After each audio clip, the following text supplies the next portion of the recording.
ನಮಸ್ತೆ ನವಕರ್ನಾಟಕ ಟಿವಿಗೆ ಸ್ವಾಗತ. ನವಕರ್ನಾಟಕ ಟಿವಿ ಜನಪರ ನ್ಯಾಯಪರ.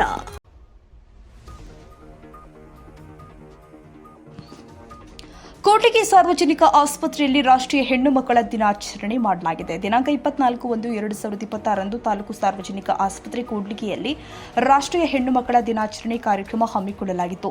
ಈ ಒಂದು ಸಂದರ್ಭದಲ್ಲಿ ಆಸ್ಪತ್ರೆಯ ಆಡಳಿತ ವೈದ್ಯಾಧಿಕಾರಿಗಳು ಆದ ಡಾಕ್ಟರ್ ಮಧುಸೀರ್ ಅವರು ಮಾತನಾಡಿ, ರಾಷ್ಟ್ರೀಯ ಹೆಣ್ಣು ಮಕ್ಕಳ ದಿನಾಚರಣೆ ಕೇವಲ ಆಚರಣೆಯ ದಿನವಲ್ಲ, ಇದು ಹೆಣ್ಣು ಮಕ್ಕಳ ಅಭಿವೃದ್ಧಿಗಾಗಿ ಕೈಗೊಳ್ಳಬೇಕಾದ ಕ್ರಮಗಳನ್ನು ನವೀಕರಿಸಲು ಒಂದು ಜಾಗೃತಿಯ ದಿನವಾಗಿದೆ. ಸಮಾನತೆಯ ಸಮಾಜವನ್ನು ನಿರ್ಮಿಸೋಣ ಬನ್ನಿ ಎಂದು ಕರೆ ಕೊಟ್ಟಿದ್ರು. ನಂತರ ಮಾತನಾಡಿದ ಎನ್ಸಿಡಿ ಆಪ್ತ ಸಮಾಲೋಚಕರು ಶ್ರೀಮತಿ ನಾಗರತ್ನ ಹಾಗೂ ವೈದ್ಯಾಧಿಕಾರಿಯಾದ ಡಾಕ್ಟರ್ ಸುಮಂಗಳ ಮಾತನಾಡಿ, ಹೆಣ್ಣು ಮಕ್ಕಳ ಉತ್ತಮ ಭವಿಷ್ಯಕ್ಕಾಗಿ ಶಿಕ್ಷಣ ಕೊಡೋಣ, ಅವರ ಆಸಕ್ತಿ ಕ್ಷೇತ್ರದಲ್ಲಿ ಬೆಳೆಯಲು ಸಮಾನ ಅವಕಾಶ ಕಲ್ಪಿಸೋಣ, ಹೆಣ್ಣು ಮಕ್ಕಳ ಹಕ್ಕುಗಳನ್ನು ಮತ್ತು ಲಿಂಗ ಸಮಾನತೆ ಉತ್ತೇಜಿಸೋಣ ಅಂತ ಹೇಳಿದ್ರು. ಈ ಸಂದರ್ಭದಲ್ಲಿ ಈ ದಿನ ಹುಟ್ಟಿದ ಹೆಣ್ಣು ಮಗುವಿನ ತಾಯಿಗೆ ಶಾಲು ಹಣ್ಣು ಕೊಟ್ಟು ಅಭಿನಂದಿಸಲಾಗಿದೆ. ಈ ಕಾರ್ಯಕ್ರಮದಲ್ಲಿ ಕಣ್ಣಿನ ವೈದ್ಯಾಧಿಕಾರಿ ಶಿವನಿ, ಐಸಿಟಿಸಿ ಆಪ್ತ ಸಮಾಲೋಚಕಾಗಿ ಪ್ರಶಾಂತ್ ಕುಮಾರ್, ಪ್ರಯೋಗಶಾಲಾ ತಂತ್ರಜ್ಞ ಬೋರಣ್ಣ, ಆಸ್ಪತ್ರೆಯ ಎಫ್ಟಿಸಿ ಅನ್ನಪೂರ್ಣ, ಎಸ್ಟಿಸಿ ಲತಾ, ಜ್ಞಾನೇಶ್ವರ, ರಾಧಮ್ಮ, ನಾಗರಾಜ್, ಉಳಿದ ಸಿಬ್ಬಂದಿ ಉಪಸ್ಥಿತರಿದ್ದರು.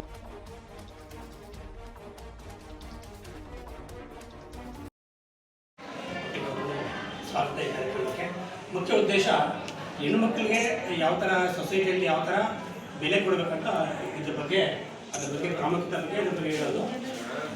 ಪ್ರತಿ ಹೆಣ್ಮಗು ಎಷ್ಟು ಮುಖ್ಯ ಈ ದೇಶಕ್ಕೆ ಅಂತಂದರೆ, ಒಬ್ಬ ಮನುಷ್ಯ ಜೀವಕ್ಕೆ ಬರ್ತಾರೆ ಅಂದರೆ ಹೆಣ್ಮಗು ಅಂತಲೇ ಬರೋದು. ಹೆಣ್ಮಗು ಅಂದರೆ ಹುಟ್ಟೋದು, ಹೆಣ್ಮಗ್ಳಾಗಲಿ ಗಂಡು ಮಕ್ಕಳಾಗಲಿ ಹೆಣ್ಮಗು ಅಂತಲೇ ಬರೋದು. ಸೊ ಅವರಿಂದ ಜೀವನ ಸಾಕ್ತಾ ಇದೆ, ಎಷ್ಟೋ ವರ್ಷದಿಂದ ಸಾಕ್ತಾ ಇದೆ. ಅವ್ರು ಎಷ್ಟು ಪ್ರಾಮುಖ್ಯ ಅಂತ ಅದರಲ್ಲೇ ಗೊತ್ತಾಗುತ್ತೆ. ಅವರೆಷ್ಟು 9 ತಿಂಗಳ ಮಗುನ ಭಾರನ ಎತ್ಕೊಂಡು ಎಷ್ಟು ಕಷ್ಟ ಇರುತ್ತೆ, ಅದರಲ್ಲೇ ಅವ್ರು ಊಟ ಮಾಡಬೇಕು, ಅದರಲ್ಲೇ ಕೆಲಸ ಮಾಡಬೇಕು, ಅದರಲ್ಲೇ ಎಷ್ಟು 108 ಕೆಲಸ ಇರ್ತಾವೆ ಅವ್ರಿಗೆ. ಅವೆಲ್ಲ ಮಾಡಿಕೊಂಡು ಕ್ಯಾರಿ ಮಾಡಿಕೊಂಡು ಅವರೊಂದು 9 ತಿಂಗಳ ಒಂದು ಕಷ್ಟ ಸೇರಿಕೊಂಡು ಆ ಒಂದು ಹೆಣ್ಮಗುಗಾಗಲಿ ಗಂಡು ಮಗುಗಾಗಲಿ ಜನ್ಮ ಕೊಡ್ತಾರೆ. ಅವರು ಈ ಸೃಷ್ಟಿ ನಡೀತಾ ಇರೋದು ಅವರಿಂದ ಅಂತ ಹೇಳಿದ್ರು ತಪ್ಪಾಗಬಾರ್ದು. ಸೊ ಇವು ಅಂದರೆ ಎಷ್ಟು ಮುಖ್ಯ ಆಯಿತು ಅವ್ರು ಹಾಗಾದರೆ ಈ ಜೀವನ ಸಾಗೋಕ್ಕೆ ಭಾಳ ಮುಖ್ಯ. ಹೆಣ್ಮಕ್ಳು ಭಾಳ ಮುಖ್ಯ. ಅವ್ರನ್ನ ಹಂಗಾಗಿ ನಾವು ಅವ್ರಿಗೆ ಅಷ್ಟೇ ಪ್ರಾಮುಖ್ಯತೆ ಕೊಡಬೇಕು. ಹೆಂಗೆ ಗಂಡು ಮಕ್ಕಳಿಗೆ ನಾವು ಪ್ರಾಮುಖ್ಯತೆ ಕೊಟ್ಟು ಹೆಣ್ಮಕ್ಳಿಗೆ ಅಷ್ಟೇ ಕೊಡ್ತೀವಿ. ಕೆಲವು ಸಲ ಏನು ಮಾಡ್ತಾರೆ, ಹಳ್ಳಿಗಳು ಏನು ಮಾಡ್ತಾರೆ, ಗಂಡು ಮಗು ಚೆನ್ನಾಗಿ ನೋಡ್ತಾರೆ, ಗಂಡು ಮಗುಗೆ ಅಷ್ಟು ನೋಡಲ್ಲ. ಗಂಡು ಮಗುಗೆ ಒಳ್ಳೊಳ್ಳೆ ಪ್ರೈವೇಟ್ ಸ್ಕೂಲು, ಗೌರ್ಮೆಂಟ್ ಸ್ಕೂಲ್ ಬಿಟ್ಟು ಆಗ್ತಾರೆ. ಅದೇ ಹೆಣ್ಮಕ್ಳಿಗೆ ಗೌರ್ಮೆಂಟ್ ಸ್ಕೂಲ್ ಆಗಿಬಿಡ್ತಾರೆ. ಈ ಥರ ಆಗಬಾರ್ದು, ಈ ಥರ ತಾರತಮ್ಯ ಆಗಬಾರ್ದು. ನೀವು ನಿಮ್ಮ ಮನೆಯಲ್ಲಿ ಆಗಲಿ, ನಿಮ್ಗೆ ಗೊತ್ತಿರೋ ಇದರಲ್ಲಿ ಆಗಲಿ ಈ ಥರ ತಾರತಮ್ಯ ಆಗಬಾರ್ದು. ಎಷ್ಟು ನೀವು ಗಂಡು ಮಕ್ಕಳಿಗೆ ನೀವು ಪ್ರಾಮುಖ್ಯತೆ ಕೊಟ್ಟರೋ ಹೆಣ್ಮಕ್ಳಿಗೂ ಅಷ್ಟೇ ಈಕ್ವಲ್ ಆಗಿ ಎಜುಕೇಷನ್ ಆಗಲಿ, ಅವ್ರಿಗೆ ಏನೇ ಒಂದು ಅವ್ರಿಗೆ ಇಂಟ್ರೆಸ್ಟ್, ಅವ್ರಿಗೆ ಏನೇನು ಇಂಟ್ರೆಸ್ಟ್ ಇದೆ, ಇಂಟ್ರೆಸ್ಟ್ ತಕ್ಕಂತೆ ಅವ್ರಿಗೆ ನೀವು ಕೆಲಸ ಮಾಡೋಕ್ಕೆ ಬಿಡಬೇಕು. ಏನು ಮಾಡ್ತಾರೆ, ಫೋರ್ಸ್ ಮಾಡೋದು, ಅದು ಬೇಡ ನೀವು ಇದೇ ಮಾಡೋದು ಅಂತ ಮಾಡ್ತಾರೆ. ಅದೇ ಗಂಡು ಮಕ್ಳಿಗೆ ಏನು ಮಾಡ್ತಾರೆ, ಏನು ಮಾಡ್ತೀವಿ ಮಾಡಪ್ಪ ಅವೆಲ್ಲ ನಿಮಗೆ ಕೊಡಿಸ್ತೇವೆ ಅಂತಾರೆ. ಅದು ಹೆಣ್ಮಕ್ಳಿಗೆ ಬೇಡಮ್ಮ, ಇದು ಬೇಡ, ಇದು ಕಷ್ಟ ಆಗುತ್ತೆ, ದುಡ್ಡು ಜಾಸ್ತಿ ಆಗುತ್ತೆ, ಈ ಥರ ಮಾಡ್ತಿರ್ತಾರೆ. ಈ ಥರ ಅಸಮಾನತೆ ಇರಬಾರ್ದು.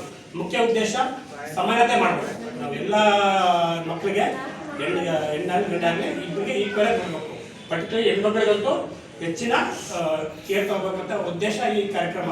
ಅಷ್ಟೇ ಇಲ್ಲ, ಸೊಸೈಟಿಯಲ್ಲಿ ಏನಾಗುತ್ತೆ, ನಿಮ್ಮಲ್ಲಿ ನೋಡ್ತಿದ್ದೀರಿ, ಎಷ್ಟೋ ಇದು ಮದುವೆ ಆದಮೇಲೆ ಹೆಣ್ಮಕ್ಳಿಗೆ ಭಾಳ ಕಷ್ಟ ಕೊಡ್ತಾರೆ ಇದರಲ್ಲಿ ಗಂಡು ಮನೆಗಳಲ್ಲಿ. ಇವೆಲ್ಲ ಆಗಬಾರ್ದು. ಯಾಕಂದರೆ ಯಾವುದೇ ಅವರು ಗಂಡು ಮಕ್ಕಳಿಗೆ ಆ ಥರ ಮಾಡ್ತಾರೆ, ಕಷ್ಟ ಕೊಡಲ್ಲ. ಇದು ಹೆಣ್ಮಕ್ಳಿಗೆ ಮಾತ್ರ ಕೊಡ್ತಾರೆ. ಆ ಥರ ಆಗಬಾರ್ದು. ಎಲ್ಲರೂ ಈಕ್ವಲಾಗಿ ನೋಡಬೇಕು. ಯಾಕಂದರೆ ಅವರು ಒಂದು ಎಷ್ಟು ಗಂಡು ಮಗು ಎಷ್ಟು ಒಂದು ಆಸೆಗಳು ಆಕಾಂಕ್ಷೆಗಳು ಇರ್ತಾವೋ ಹೆಣ್ಮಗುನು ಅಷ್ಟೇ ಆಕಾಂಕ್ಷೆಗಳು ಇರ್ತವೆ. ಅವರವರು ಆಕಾಂಕ್ಷೆಗಳನ್ನ ನಾವು ಇದು ಮಾಡಬಾರ್ದು. ಅವ್ರಿಗೆ ಒಂಥರ ಏನೇ ಬಿಡ್ತಾರೆ, ಅವರು ಮಾನಸಿಕವಾಗಿ ಕುಗ್ಗೋಗ್ಬಿಡ್ತಾರೆ. ನಮ್ಮ ಮನೆಯಲ್ಲಿ ಗಂಡು ಮಕ್ಳು ಚೆನ್ನಾಗಿ ನೋಡ್ತಾರಪ್ಪ, ಹೆಣ್ಮಕ್ಳಿಗಂದ್ರೆ ಸರಿಯಾಗಿ ನೋಡಲ್ಲ, ತಾರತಮ್ಯ ಮಾಡ್ತಾರೆ. ಅವ್ರಿಗೆಲ್ಲ ಕೊಡ್ತಾರೆ, ಗಂಡು ಮಕ್ಕಳಿಗೆ ಎಲ್ಲ ಕೊಡಿಸ್ತಾರೆ, ಹೆಣ್ಮಕ್ಳಿಗೆ ಸರಿಯಾಗಿ ಕೊಡಿಸಲ್ಲ. ಏನು ಬೇಡ, ಇದು ಯಾಕೆ ಮಾಡ್ತೀವಿ, ಇದಕ್ಕೆ ಯಾಕೆ ಅಂತ ಇದು ಮಾಡ್ತಾರೆ. ಗಂಡು ಮಕ್ಳು ಕಣ್ಣು ಒಳ್ಳೊಳ್ಳೆ ಡ್ರೆಸ್ಸಲ್ಲಿ ಕೊಡಿಸ್ತಾರೆ. ಅದು ಹೆಣ್ಮಕ್ಳಿಗಂದ್ರೆ ಒತ್ತಡ ಮಕ್ಕಳಲ್ಲಿ ಯಾವ್ದು ಇರೋದ್ರಲ್ಲಿ ಅಡ್ಜಸ್ಟ್ ಮಾಡ್ಕೊಂಡು ಬಿಡ್ತಾರೆ. ಇವೆಲ್ಲ ಆಗ್ಬಾರ್ದು ಸೊಸೈಟಿಯಲ್ಲಿ. ಹಾಗಾಗಿ ಮೇನ್ ಉದ್ದೇಶ ಇವತ್ತು ರಾಷ್ಟ್ರೀಯ ಹೆಣ್ಮಕ್ಳ ಮೇನ್ ಉದ್ದೇಶ ಶಪಥ ಹಾಕಿದ್ರಲ್ಲಿ ಹೆಣ್ಣು ಮಗುವನ್ನು ಉಳಿಸಿ ಬೆಳೆಸಿ ಪೋಷಿಸೋ ಶಪಥ ಮಾಡೋಣ. ಸೊ ಇದು ಉದ್ದೇಶ, ಮೇನ್ ಉದ್ದೇಶ. ಏನಾಗುತ್ತೆ ಪರ್ಟಿಕ್ಯುಲರ್ಲಿ ನಮ್ಮ ಇಂಡಿಯಾದಲ್ಲಿ ಏನಾಗುತ್ತೆ, ಭಾಳ ಇದು ಫಾರಿನಲ್ಲಿ ಈ ಥರ ಇದಿಲ್ಲ, ಹೆಣ್ಮಕ್ಳು ಗಂಡು ಮಕ್ಕಳು ಅಂತಿಲ್ಲ. ಆದರೆ ನಮ್ಮ ಇಂಡಿಯಾದಲ್ಲಿ ಈ ಒಂದು ಭಾಳ ಇದೆ. ಇದನ್ನ ನಾವು ತಪ್ಪಿಸ್ಬೇಕು. ವರದಿ ಕೆ ತಿಪ್ಪೇಸ್ವಾಮಿ, ಕೂಡ್ಲಿಗಿ. ನೀವಿನ್ನ ನಮ್ಮ ಚಾನೆಲ್ ಸಬ್ಸ್ಕ್ರೈಬ್ ಮಾಡಿಲ್ಲ ಅಂದ್ರೆ ಈ ಕೂಡಲೇ ಲೈಕ್ ಮಾಡಿ, ಶೇರ್ ಮಾಡಿ, ಸಬ್ಸ್ಕ್ರೈಬ್ ಮಾಡಿ. ತಪ್ಪದೆ ಬೆಲ್ ಐಕಾನ್ ಕ್ಲಿಕ್ ಮಾಡಿ. ಬೆಂಗಳೂರು ಶಿವಮೊಗ್ಗ ಹೆದ್ದಾರಿ ಚೆಲುವನಹಳ್ಳಿ ಪಕ್ಕದಲ್ಲಿ ನ್ಯೂ ಅಭಿರುಚಿ ಡಾಬಾ. ಇಲ್ಲಿ ಶುದ್ಧ ವೆಜ್ ತಿಂಡಿಗಳು ಸವಿಯಬಹುದು. ಸ್ವಚ್ಛ, ಹಸಿರು ಮತ್ತು ರುಚಿಕರ 24 ಗಂಟೆ ಸೇವೆ. ಬೆಳಿಗ್ಗೆ, ಮಧ್ಯಾಹ್ನ, ರಾತ್ರಿ ಯಾವಾಗ ಬೇಕಾದ್ರೂ ಸೇವೆ ಲಭ್ಯ. ಮಿಸ್ ಮಾಡದೆ ಕುಟುಂಬ ಸ್ನೇಹಿತರೊಂದಿಗೆ ಬನ್ನಿ ಮತ್ತು ಇಲ್ಲಿನ ಊಟದ ರುಚಿಯನ್ನ ಅನುಭವಿಸಿ.